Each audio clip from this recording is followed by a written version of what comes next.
Dans cette nouvelle vidéo, nous nous posons la question suivante.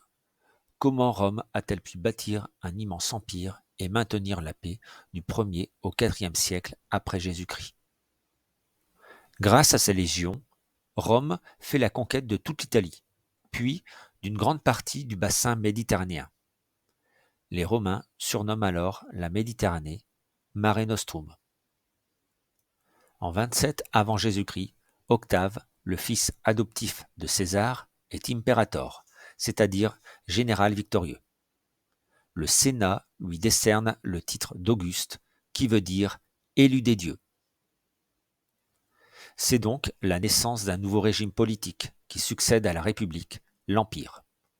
Ce nouveau régime repose sur le pouvoir d'un homme, l'empereur. Les différents empereurs qui se succèdent concentrent tous les pouvoirs, politiques, militaires, judiciaires et religieux. L'empereur fait aussi l'objet d'une vénération dans le cadre du culte impérial. C'est depuis Rome, capitale de l'Empire, que les différents empereurs qui se succèdent gouvernent.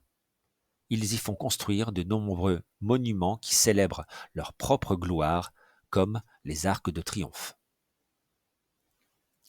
D'autres monuments sont destinés aux loisirs des Romains, des cirques pour les courses de chars, des théâtres et des bains publics appelés thermes. Construit au 1er siècle après Jésus-Christ sous les empereurs Vespasien et Titus, le Colisée est le plus grand amphithéâtre du monde romain. Il peut accueillir entre 50 000 et 75 000 spectateurs venus assister à des combats de gladiateurs.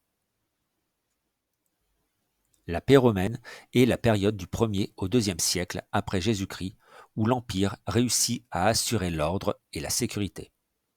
Elle permet d'enrichir l'Empire, qui développe le commerce de produits venus de toutes les provinces en utilisant les voies romaines. Du blé, de l'huile d'olive, du vin sont échangés.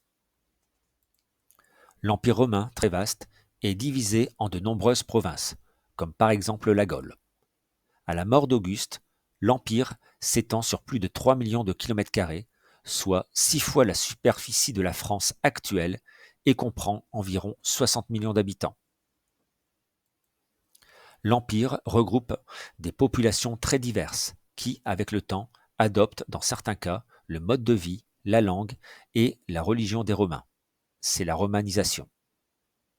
La ville d'Arles, en Gaule, fondée en 46 avant Jésus-Christ par César, témoigne de cette romanisation. Calquée sur le mode de vie des Romains, on y retrouve un théâtre, un amphithéâtre, un cirque, des thermes, un forum et même un temple pour réaliser le culte impérial.